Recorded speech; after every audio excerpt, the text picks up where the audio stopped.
Depuis quelques semaines, le ministre de la Santé publique, le Dr Manaouda Malachi, a entamé une campagne de lutte contre certaines entreprises qui commercialisent les produits décapants. La démarche suscite plusieurs interrogations au sein de l'opinion publique, compte tenu justement du contexte dans lequel cette campagne a été engagée et autour des réelles motivations du ministre de la Santé publique dans notre pays. Pour en parler et évoquer également d'autres sujets qui sont liés à la santé, nous recevons dans le cadre de cette nouvelle édition du Talk le docteur Albert Zé. Bonjour docteur. Bonjour. Et merci surtout d'avoir accepté notre invitation. C'est moi qui vous remercie. Vous êtes économiste de la santé, vous êtes également général manager d'une structure qui travaille sur ces différentes questions. Permettez-moi de me référer à mon bord de l'Institut de recherche pour le développement en abrégé IRSAD, c'est bien ça? Oui, c'est l'Institut de recherche pour la santé et le développement. Santé et le développement. Je ne suis pas seulement le directeur, je suis le fondateur de l'Institut. Ça fait 12 ans aujourd'hui que nous fonctionnons, que nous avons eu à être légalisés comme Institut de recherche. Donc nous faisons la recherche et nous faisons également dans des campagnes de promotion de la santé, c'est-à-dire des campagnes de sensibilisation, des campagnes d'éducation de masse pour le changement de comportement. C'est pour cela que vous allez voir que je m'intéresse beaucoup à certains sujets, comme notamment celui qui nous réunit ici en ce moment, parce que c'est un travail, il faut le mentionner déjà, que nous avons commencé depuis pratiquement 5 à 6 ans aujourd'hui. Ce travail de sensibilisation sur les questions de dépigmentation et de nutrition en quelque sorte. Donc, pour me résumer, c'est une équipe de chercheurs qui travaille beaucoup plus sur le terrain et qui a pour but l'amélioration de la santé des populations camerounaises. Est-ce que la démarche du ministre de la Santé en la matière vous semble sincère, docteur Albert Zé? Alors je dirais que le ministre de la Santé est dans son élément habituel, c'est-à-dire qu'il a bien compris comment fonctionne le Cameroun. Il suffit de faire ce qu'un aîné appelle souvent généralement la gesticulation administrative pour que la population puisse vous adouber. Je le dis ici parce que les solutions par rapport à un problème aussi important ne se trouvent pas dans de simples notes d'interdiction ou dans de simples décisions de façon individuelle. Je vais prendre ici un exemple très simple. Nous tous, nous avons vu dès le début du service dans ce ministère du ministre actuel, comment est-ce qu'il s'est engagé en disant qu'il va humaniser les soins, par exemple, et qu'il va lutter contre les médicaments de la rue jusqu'à faire une descente. Sauf qu'il est resté justement superficiel à chaque fois. C'est ça le véritable problème. C'est-à-dire que lorsqu'on a un problème comme celui-là, il faut aller jusqu'au fond, trouver des causes. Et lorsque vous avez trouvé des causes, vous avez la meilleure possibilité et la meilleure visibilité pour pouvoir trouver des solutions. On avait aussi droit en début d'exercice du ministre Manaouda Malachi au ministère de la Santé aux descentes inopinées dans certains hôpitaux. Oui, tout à fait. Vous voulez ranger aussi dans le registre du sensationnel? Tout à fait, c'est le sensationnel. Et je le dis tout le temps. Je le lui avais dit même que c'est du sensationnel. Pourquoi? Parce que c'est pas ça qui résout le problème. C'est-à-dire que vous savez que dans ce pays, il y a eu un premier ministre qui était devenu portier des ministères, où il fallait vérifier qui entre à 7h30 et qui n'entre pas. Mais il n'a pas résolu le problème de la fonction publique. Donc, il y a des problèmes et il y a les causes de problèmes. Donc, on ne peut pas aujourd'hui continuer à surfer sur des simples solutions et penser qu'on peut résoudre un problème aussi important. Parce qu'il faut le dire, le problème de la dépigmentation, le problème du changement de couleur de peau est un problème qui est devenu socio-culturel chez nous. Et il faut maintenant avoir des solutions qui sont basées sur un diagnostic véritablement franc. Et ce diagnostic, il existe. Et c'est juste le problème que nous avons, c'est que nos dirigeants ne veulent pas écouter ceux-là qui ont à leur faire des propositions.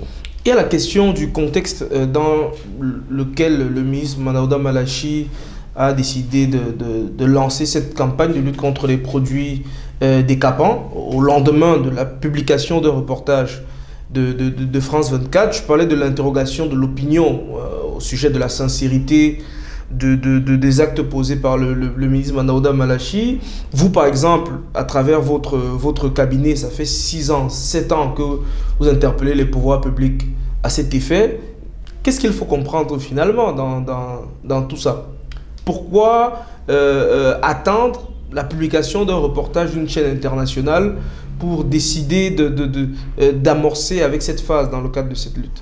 Alors déjà d'abord, je crois que ça fait l'objet de la discussion que j'ai eue avec le ministre sur Twitter, une discussion publique, tout le monde peut la retrouver, où il voulait absolument me faire comprendre qu'il avait engagé déjà le débat dessus, il y a de cela 3 ans. Sauf que il est difficile de nous faire comprendre que à travers une simple note qu'il avait adressée à ses collaborateurs ou à ses collègues du gouvernement, on peut être en mesure de foncer dans un sujet sérieux. Nous voyons bien que les décisions qui sont prises actuellement sont prises suite à un reportage d'une chaîne étrangère. Si la chaîne n'avait pas fait ce reportage, je ne suis pas sûr que nous serons en train de vivre ce que nous sommes en train de vivre aujourd'hui. Donc, vraiment, que le ministre le permette, qu'on le dise clairement que c'est par rapport au message de France 24 que le débat s'est rouvert. Sinon, il était tout simplement dans ses visites inopinées depuis 3 ans. Maintenant, il y a autre chose, c'est que ce que ça me suscite en fait, c'est le fait que au Cameroun, comme dans plusieurs autres pays, on s'en fout de ceux-là qui essayent d'apporter des solutions. Ça, je le dis tout simplement parce que vous l'avez si bien mentionné, et je l'ai mentionné dès le départ, que ça fait plus de 6 ans que nous sommes sur ce sujet, que nous essayons de sensibiliser, que nous essayons d'attirer l'attention des pouvoirs publics. Et tout le monde, ceux-là qui côtoient justement donc, mes actions, le savent. Il ne s'agit même pas seulement des produits éclaircissants ou décapants, mais nous sommes dans plusieurs autres produits. C'est-à-dire que tout ce qui touche à la santé de la population. Mais nous ne sommes pas écoutés, nous ne sommes pas justement donc... on ne retient même pas l'attention des pouvoirs publics. Et il suffit maintenant qu'une chaîne étrangère vienne et qu'un reportage de quelques minutes soit fait et on voit tout l'engouement qui est fait derrière. C'est tellement désolant de voir nos dirigeants se comporter ainsi. C'est tellement dégoûtant même à la limite de savoir que nous pouvons mener des actions entre nous et c'est des mêmes gens qui viendront nous dire lorsque effectivement nous irons désormais voir ces chaînes, ils viendront nous dire que le linge sale se lave en famille. Quelle ambiguïté, quelle contradiction. Mais je crois ici fermement que avec la visibilité de nos activités, parce qu'il faut le dire, je pense que quand une chaîne comme France 24 se penche sur un sujet pareil, c'est parce que justement ils ont essayé de voir les tendances de discussion qu'il y a au sein de l'opinion publique camerounaise. Je crois que désormais, avec la visibilité de nos interventions, nous irons beaucoup plus de ce côté-là pour pouvoir exposer ce que nous avons comme problème. À travers un récent entretien que vous avez accordé à nos confrères du quotidien L'Économie, vous soulevez le fait que les produits indexés dans la note du ministre ne sont pas les seuls produits présents sur le marché noir du cosmétique en ce moment. C'est quand même une sortie qui fait froid dans le dos, de se dire que ce marché-là aujourd'hui fait l'objet d'un tel manque de contrôle au point où même les produits que le ministre a cités ne sont pas les seuls, qu'il y en a plusieurs finalement. Oui, bien sûr, je voudrais ici le rappeler que en fait ce que le ministre a cité sur sa note d'interdiction sont des anciennes stars, je peux appeler ça comme ça, c'est-à-dire des produits qui étaient stars il y a de cela des années. Aujourd'hui, c'est un monde qui a beaucoup plus évolué également, le monde de la cosmétique. Et la recherche a évolué également dans ce sens-là. Vous pourrez maintenant avoir une liste de beaucoup de produits qui permettent de décaper en un laps de temps. Et je voudrais également ici rappeler quelque chose. Vous voyez, il y a des gens qui veulent nous apporter un débat autre que ce que nous sommes en train de vivre en disant non, les produits actuellement que le ministre a essayé d'interdire sont des produits décapants et que les produits qu'on défend pour une certaine personne, une certaine vendeuse sont des produits éclaircissants. Tout ça, que les gens vraiment nous arrêtent ce faux débat. Et il y a une étude qui a été publiée dans le journal Le Figaro qui dit qu'il y a au moins 60%, c'est-à-dire que au moins 60% des produits dans les produits éclaircissants, c'est-à-dire au moins 60% des substances dans les produits éclaircissants et non décapants, on n'est pas encore arrivé à décapants, dans les produits éclaircissants sont nocifs pour la santé. Donc le débat ne se fait plus à ce niveau-là. Maintenant, quand on revient sur la question de l'interdiction, il est clair que ce que je disais d'entrée de jeu, que le ministre a été juste, comment je peux dire, il a été précoce dans sa prise de décision parce que la décision n'a pas été mûrie.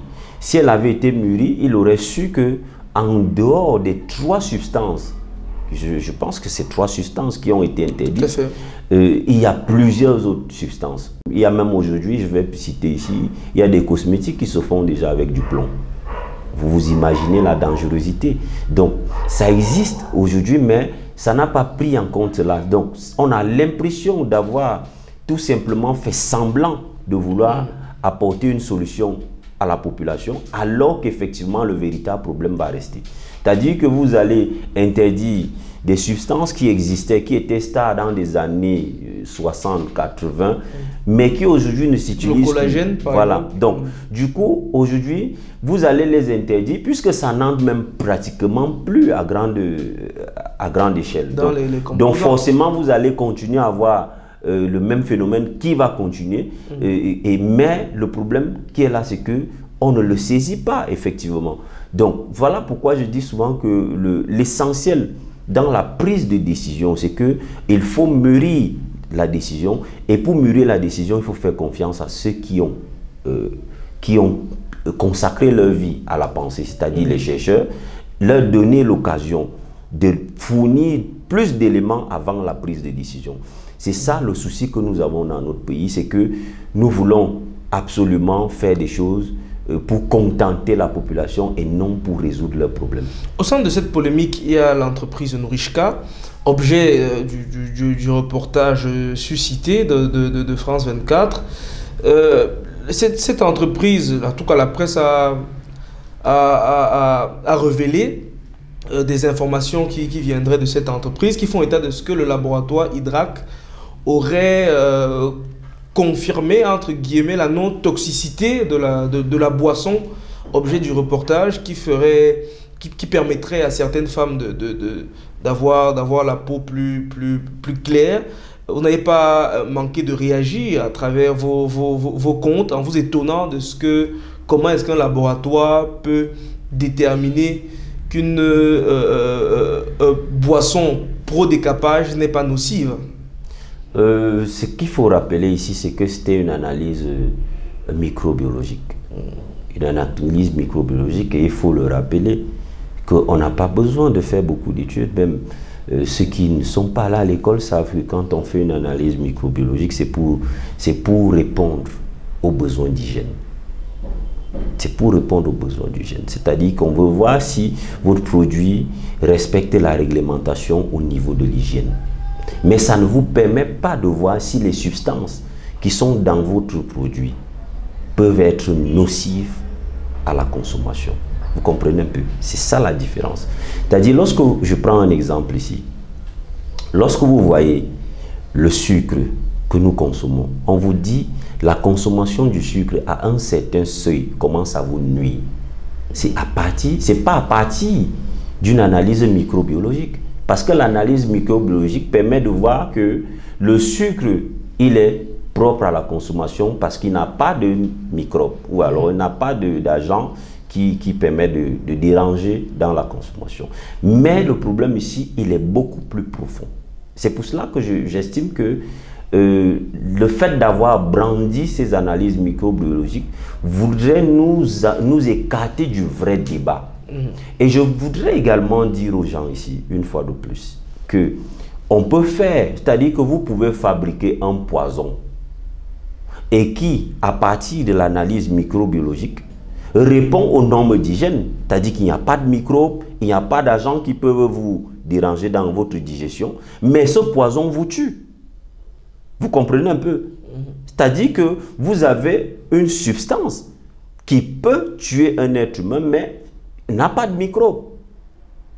Et c'est en partie maintenant donc des autres analyses qui doivent être faites qu'on peut déterminer en quelque sorte des seuils de consommation d'une certaine boisson ou bien d'un certain produit. C'est-à-dire que quand j'ai pris l'exemple du sucre tout à l'heure, c'est-à-dire que vous savez que si vous consommez plus de sucre, c'est-à-dire qu'à un certain seuil, vous courez déjà des risques de diabète. Ce n'est pas à partir de l'analyse microbiologique qu'on le fait.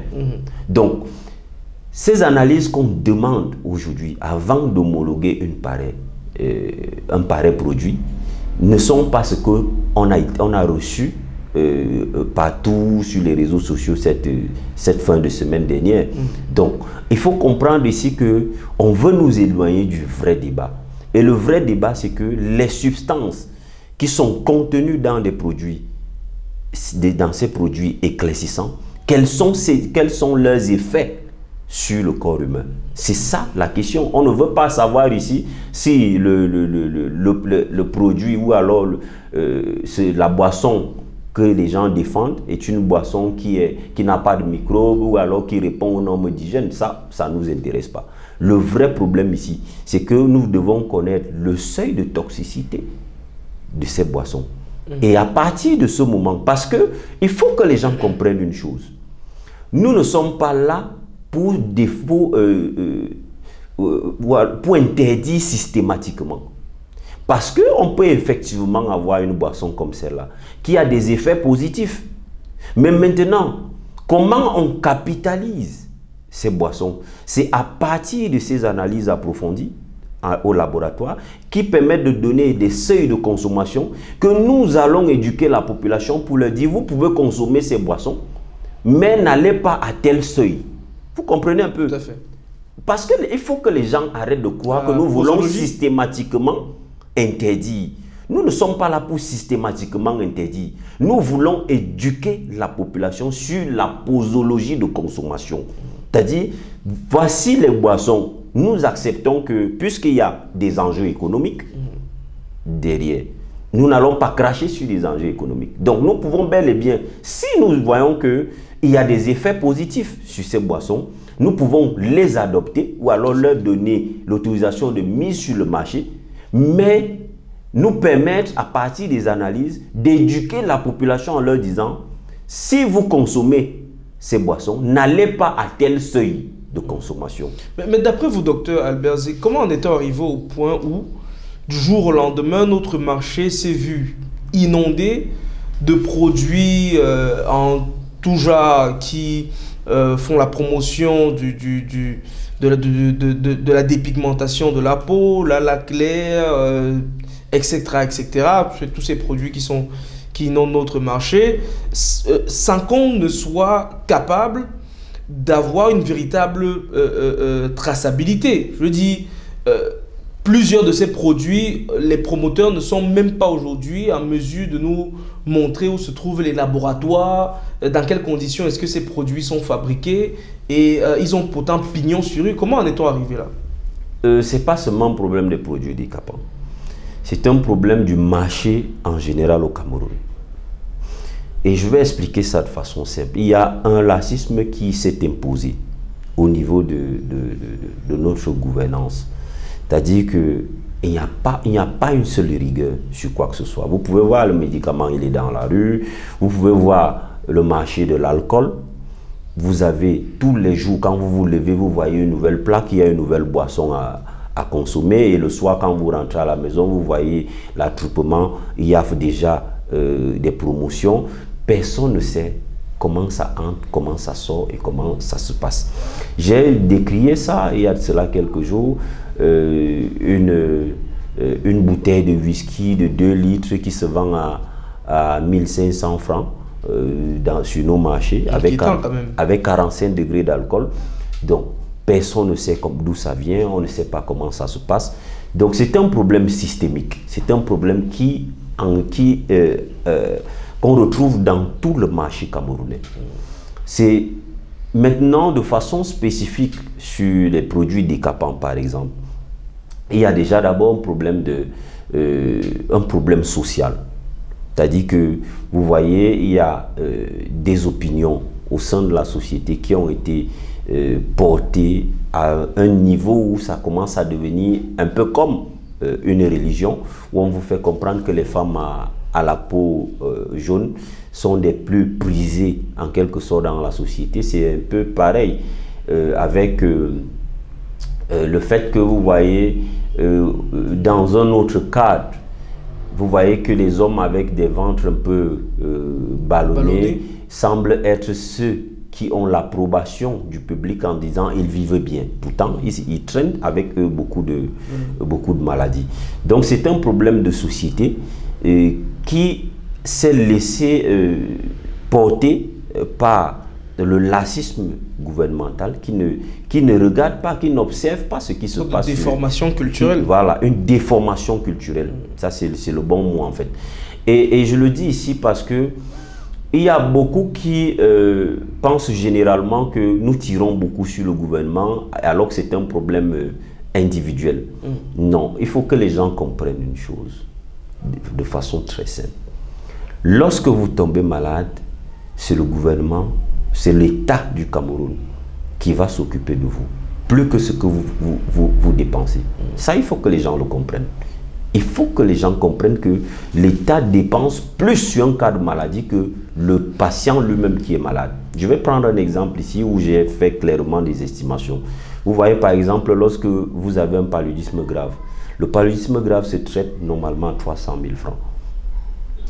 Maintenant, en moyenne, le patient vient avec 50 000, c'est-à-dire qu'il se fait soigner avec 50 000.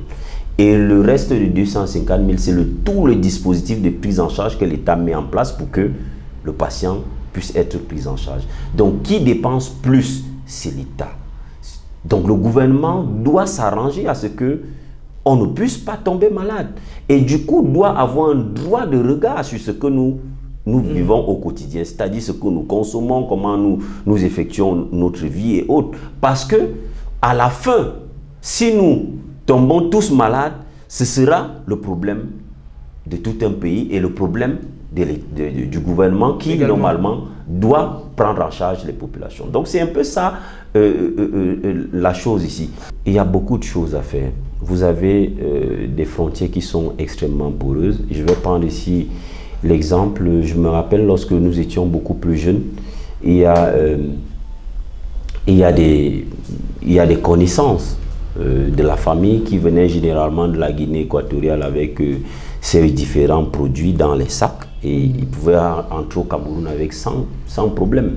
Personne ne peut connaître la qualité de ces produits, leurs effets et autres. Donc, du coup, surtout avec le phénomène de corruption. Voilà. Et surtout le phénomène de corruption. C'est-à-dire que la corruption qui règne au niveau de nos frontières est également une véritable cause de cette explosion que nous avons dans ce marché.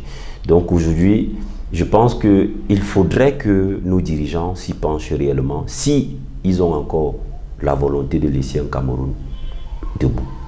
Il y a une question, en tout cas un sujet qui vous intéresse particulièrement, je m'en voudrais de ne pas l'évoquer avant qu'on sorte de cet entretien, c'est celui du programme de santé universelle. On avait annoncé santé pour tous à l'an 2000. 22 ans plus tard, est-ce que vous pensez que ce sera encore possible pour le gouvernement de mettre sur pied ce programme-là tel qu'établi? Vous qui vous intéressez directement à ce sujet, est-ce que vous dites qu'il est encore possible de rattraper le pas en la matière? Alors, je voudrais commencer ici en disant que tout est possible. Et nous l'avons démontré déjà, tout est possible, sauf que nous avons le vrai problème, c'est que des gens veulent fabriquer quelque chose qui ne marche pas, alors qu'on peut faire ce qui marche.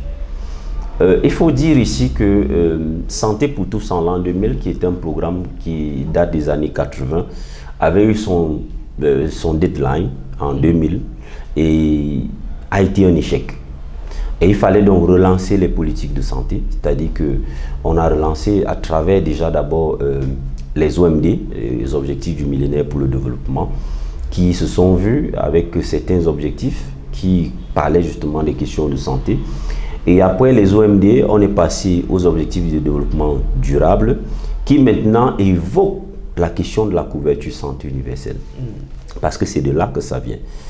Et le souhait dans ces ODD, c'est justement que les pays aillent vers la couverture santé universelle, qui est en quelque sorte un idéal pour tout système de santé, pour tout pays. C'est-à-dire, à ce moment, on peut délivrer des soins de qualité à la population en quantité abondante et sans toutefois en enlevant le risque, sans toutefois s'appauvrir. Donc on enlève le risque de s'appauvrir. Parce que vous savez, lorsque nous allons à l'hôpital, nous payons directement de nos poches. Et on voudrait donc enlever ce risque-là en mettant sur pied dans le processus. Il n'est pas question pour l'État de prendre en charge tous ces soins, mais plutôt de mettre sur pied un mécanisme de participation collective. Oui, il y a plusieurs mécanismes. Il y a des pays où l'État prend tout en charge. Il y a des pays où l'État prend tout en charge. Ce que je voudrais relever ici, c'est que cette étape-là n'est qu'une étape dans la couverture santé universelle. C'est-à-dire qu'il faut déjà que les gens comprennent une chose, c'est que la couverture santé universelle est différente de la couverture maladie universelle. La couverture maladie universelle n'est qu'une étape de la couverture santé, de l'atteinte de la couverture santé universelle. C'est-à-dire que nous avons ici un processus, parce que la couverture santé universelle, c'est un processus, et dans ce processus-là, on a une étape qui est la couverture maladie universelle, qui est la mise sur pied d'une assurance qui permet maintenant aux populations de bénéficier de tous les bienfaits qu'on a déjà mis sur pied. C'est-à-dire que lorsqu'on a un appareil de production, on ne peut venir casser le prix que lorsqu'on a un produit déjà à mettre sur le marché. Si on n'a pas de produit, ça ne vaut pas la peine de casser. Même si vous mettez le prix à zéro, vous allez vendre qu'aux gens. Donc c'est ça le principe. Et vous voyez que lorsque vous regardez par exemple, je m'étais amusé à relire le discours du président de la République de 2011, à l'investiture de 2011, où il évoque déjà les questions de couverture santé universelle. Alors, dans son discours au volet santé, qu'est-ce qu'il dit? Premièrement, il dit qu'il faudrait qu'on redresse notre système de santé. Ça, c'est la première des choses. Et après, il dit qu'il faudrait qu'on aille vers la couverture santé universelle. Vous voyez, ce sont des étapes bien précises. C'est-à-dire, ces étapes, on ne les bouscule pas n'importe comment. Mais maintenant, le problème, c'est que ce qui se fait sur le terrain est totalement différent. C'est-à-dire, ce qui se fait sur le terrain, c'est que les acteurs, ou alors ceux à qui on a donné la charge, veulent plutôt mettre sur pied une assurance maladie dans un système de santé qui est totalement dégradé. Ce qui cause problème. Et c'est pour cela que, depuis 6 ans, je le dis, dans l'état actuel des choses, votre projet ne peut pas fonctionner. Et ça fait 6 ans aujourd'hui. Je n'ai même plus trop envie de parler de cette histoire parce que si vous dites une vérité aux gens pendant 6 ans et ils estiment que vous mentez pendant 6 ans et ils n'arrivent pas à développer ou alors à démontrer que ce que eux ils disent est vrai, la preuve du contraire. Ça veut dire effectivement que ce que je leur dis depuis, c'est ça qui est vrai. Maintenant, je continue de dire, nous voulons sortir des débats. Nous voulons sortir véritablement de l'orgueil de certaines personnes au sein de l'appareil gouvernemental. Nous voulons sortir des égos de certains. Nous avons un pays à construire. Et si nous voulons aller vers la couverture santé universelle, nous avons les solutions. Nous avons suffisamment écrit déjà dessus. Et nous avons fait suffisamment de propositions. Nous n'allons pas faire de chantage, puisque nous n'avons jamais même fait de chantage à qui que ce soit. Nous sommes là pour construire le pays et nous tendons encore la main à nos dirigeants pour que, au moins un jour, qu'ils puissent se souvenir qu'ils vont laisser quelque chose de bien au peuple camerounais. Merci en tout cas, Dr Albert Zé, d'avoir accepté notre entretien. Juste en 30 secondes, ça vous arrive toujours de manger le beignet haricot?